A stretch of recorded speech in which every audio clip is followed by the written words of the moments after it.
কি করছো বন্ধুরা? দেখো আজকে আমি আবার কি করতে এসেছি।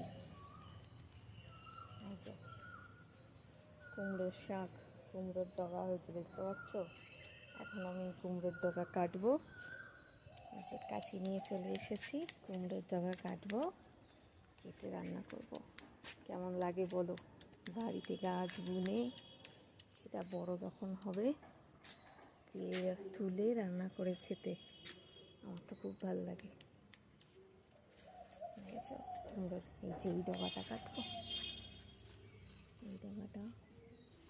এই ডগাটা নিচে নিয়ে গেছে। এই ডগাটা ফুল ফুটেছিল আগের দিন, দেখাতে ভুলে গেছিলাম। আগের দিন ফুল ফুটেছিল, তুলেছিলাম। তো আজকে কাটবো, আজকে দেখালাম, আবার মনে আছে যে তোমাদের দেখানো হয়নি।